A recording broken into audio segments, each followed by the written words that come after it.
As a memory long, Peter Millett.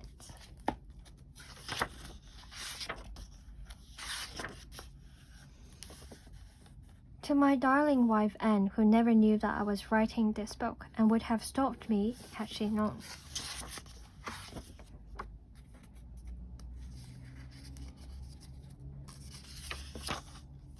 Preface.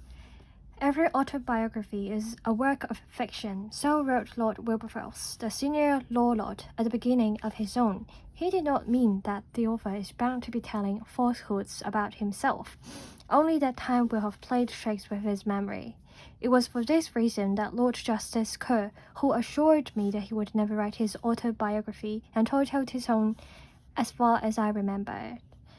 As every judge knows, memory is not only fallible but still has a distressing tendency to embroider the facts and, in the words of the Mikado, subconsciously add artistic verisimilitude to an otherwise bald and unconvincing narrative. So I'm glad I'm not an oath. I have not sworn to tell the truth about myself, and certainly not the whole truth and nothing but the truth. Or as a witness once told me, the truth, the whole truth, and nothing like the truth, before he proceeded to be as good as his word. Like life itself, my story is episodic. It is not a history, but a succession of anecdotes and mishaps. It tells how I stumbled along, proceeding from one toe-curling moment to the next. I hope you enjoyed reading about my life as much as I enjoyed living it.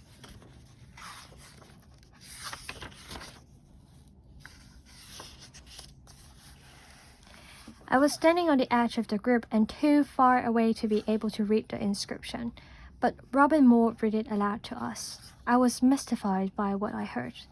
The next day, in the history paper, I was asked to write about the 3rd Earl of Shaftesbury. Eager to show off my newly acquired knowledge of the school, and overlooking the difference between the 1st and the 7th Earls, which is about 200 years, I informed the history master of the fact of which he was surely unaware, that the 1st Earl of Shaftesbury, whose real name was Anthony Ashley Cooper, had been a boy at Harrow, and while standing near the old schools had witnessed a pauper's funeral and vowed to devote his life to the poor. I have no doubt that my answer provided a good deal of merriment in the master's common room, but I am equally sure that it was treated as a spectacular spelling mistake. Had my future teachers known me better, they would have realized that I would have never made such a mistake. Paupers is what I wrote, and paupers is what I meant, for paupers is what I had heard. I had been mystified because I could not understand why would anyone want to bury a paupers, nor could I see any connection between a dead paupers and the relief of poverty.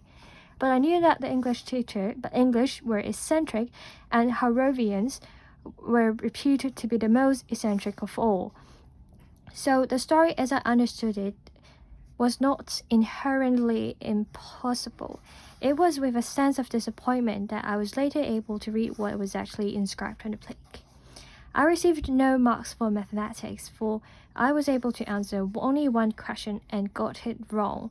I must have received only a few marks for geography, which I never studied at all, but I was awarded an exhibition. This was because my Latin and Greek were well up to the school's certificate standard, as O-levels or GCSE were then called.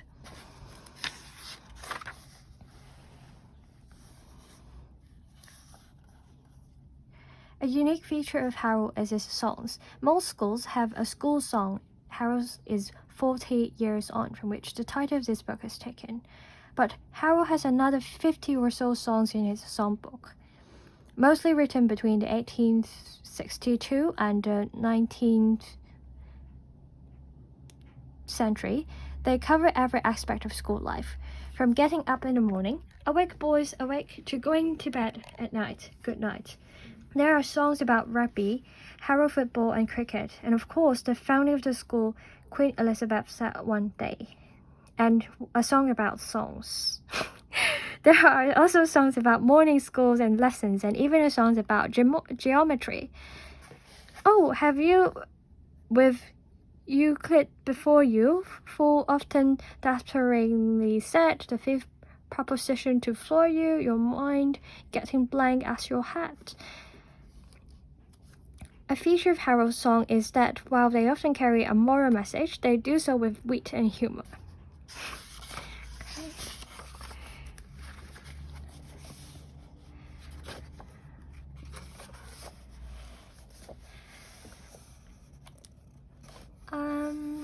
However good counsel may be, he cannot win every case. You win some, you lose some. The most that can be said is that the better the counsel, the higher the proportion of the cases he will win. This is not because of his superior forensic skills, still less his greater eloquence.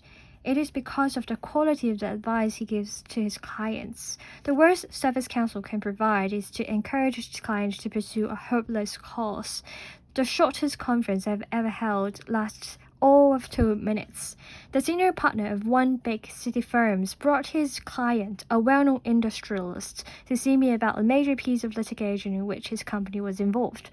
What, the solicitor asked, should our next step be? Settle the case on the best terms you get, I replied. The case cannot be won. Thank you, the solicitor said as he rose to leave the room. I've been telling the client that for months, but he won't take it from me.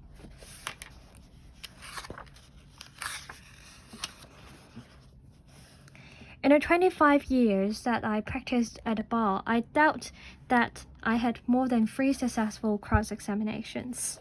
In one, I got the critical answer by luck, and in another, I cross-examined only one witness out of 8 or 9 and asked her only one question. The best cross-examination I've ever had was not in court but in Lincoln's Inn. The inn had put on a mock trial in which George Washington was to be tried for high treason. The prosecution was in the hands of Sidney Kentridge, QC, and Washington was defended by members of the American Bar Association who were attending a conference in London.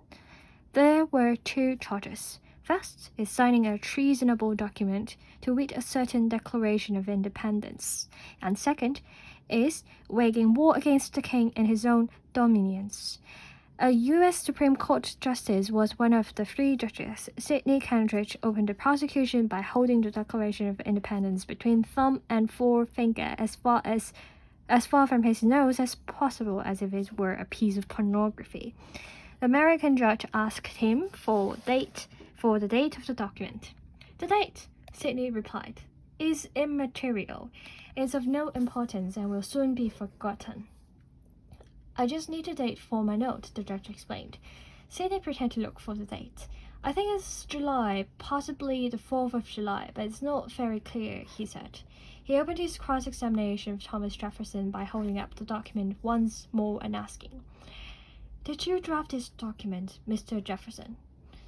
"I'm proud to say that I did, sir." "Did you believe what you wrote, Mr. Jefferson?" "Indeed, I did, sir."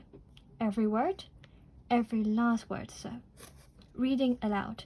"The inalienable right of every man to life, liberty, and the pursuit of happiness. Did you believe that, Mr. Jefferson?" "I did, sir." "Every man?" "Indeed, sir."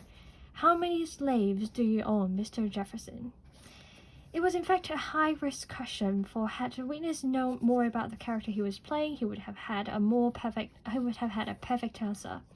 Jefferson was not a hypocrite. His slaves were heavily mortgaged to secure repayment of family debts, and he could not afford to redeem the mortgage. He could not have freed his slaves even if he had wanted to. The American judge voted to acquit, but as he explained to us, the trial was being televised in the United States, and he wanted to leave to tell the tale.